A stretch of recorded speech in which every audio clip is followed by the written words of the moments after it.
Class 8 विषय संस्कृत। आज आप लोगों को हम व्याकरण के विषय में कुछ समझा रहे हैं, कृपया ध्यान से सुने। धातु रूपाणाम आवृत्ति पेज नंबर 126 है। इसमें आप लोग देखेंगे कि धातु रूप क्या है, धातु किसे कहते हैं। तो जिस शब्द से किसी काम के होने या करने का बोध होता है उसे क्रिया कहते हैं। जैसे पढ़ती माने पढ़ता है, गश्ती माने जाता है, बदती माने बोलता है इत्यादि। क्रिया का मूल रूप धातु कहलाता है। क्रिया का जो वास्तविक रूप है उसको हम कहते हैं धातु रूप। जैसे गच्छति का गम धातु मूल शब्द हुआ, भ्रमति का भ्रम धातु हुआ मूल शब्द, पठती का पठ मूल शब्द हुआ पठ धातु। तो मूल क्रिया का मूल जो रूप होता है, जड़, जिसको मूल माने जड़ भी होता है, मूल माने वास्तविक भी होता है, मूल इसका बहुत अर्थ होता है। तो मूल माने वास्तविक जो पठ धातु है, पठ से ही टिप प्रत्यय लगा कर पठती बनता है। गम धातु में टिप प्रत्यय लगा के गश्ती बनता है। भ्रम धातु में टिप प्रत्यय लगाने से भ्रमति बनता है। इस तरह से धातु का यह नियम है। तीता यंती सीता था आमी आवा आमा आप लोग ऐसे जनरल में पढ़ते हैं, और संस्कृत में अगर होगा तो तीप्तस झी सिप्थस था मी पुअस्मस। इस तरह से धातु पर धातु में एक वचन द्विवचन के आधार पर प्रथम पुरुष, मध्यम पुरुष और द्वितीय पुरुष, मध्यम पुरुष, उत्तम पुरुष, प्रथम पुरुष, मध्यम पुरुष और उत्तम पुरुष, तीनों में तीन तीन है तो 9 है। तो तीता अंति सीता था आमी आवा आम, ये 9 लगा देने से क्रमशः पट धातु में, गम धातु में, किसी धातु में वर्तमान काल लट लकार का प्रयोग बन जाता है। उसी के आधार पर नीचे दिया गया है लट लकार वर्तमान काल में अहम पठामी त्वम गच्छसि।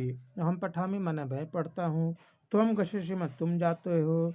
तो ये उदाहरण हुआ। अहम उत्तम पुरुष एक वचन का है तो पठामी उत्तम पुरुष एक वचन का हो गया। त्वम मध्यम पुरुष एक वचन का है तो गच्छसि मध्यम पुरुष एक वचन का हो गया। इस तरह से लिट लकार का भी प्रयोग चलते हैं। अहम पठिष्यामि मैं पढ़ूंगा, भविष्यत काल है ये। तो सती सता संति शशि सथा सथा श्यामी श्यावा श्याम, इस तरह से भी किसी भी मूल धातु में ये लगा देंगे हम लोग प्रत्यय, तो तुरंत आप लोगों का भविष्यत काल का रूप क्रिया में बन जाता है। लंग लकार में भूतकाल है। अपठम मैं पढ़ा चाहे मैंने पढ़ा, तुम अगच्छ तुम गए इत्यादि। लोट लकार अनुज्ञा अर्थ है, अनुमति अर्थ है, प्रार्थना अर्थ है, आशीर्वाद अर्थ है। लोट लकार का प्रयोग आज्ञा, अनुमति, प्रार्थना, आशीर्वाद अर्थ में आशीर्वाद के अर्थ में हम लोग प्रयोग करते हैं। अहम पठानी मैं पढ़ूँ, त्वम गच्छ तुम जाओ, तुम आगच्छ तुम आओ, भवान गच्छ आप जाएं। इस तरह से इसमें हम लोग प्रयोग करते हैं। और विधि लिंग लकार का प्रयोग निमंत्रण, आमंत्रण, प्रार्थना, अभीष्ट, संभावना, विधि, नियम इत्यादि चाहिए अर्थ में प्रयोग हम लोग करते हैं। जैसे अहम पठेयम मुझे पढ़ना चाहिए, त्वम गच्छे तुम्हें जाना चाहिए इत्यादि। इस तरह से हम लोग आप लोगों को 5 लकार पढ़ना है। लट लकार, लिट लकार, लंग लकार, लोट लकार और विधि लिंग लकार। ये 5 ही लकार आप लोगों को पढ़ता है। ऐसे लकार 10 होते हैं। लट, लिट, लुट, लिट, लेट, लोट, लंग, लिंग, लुंग और लिंग।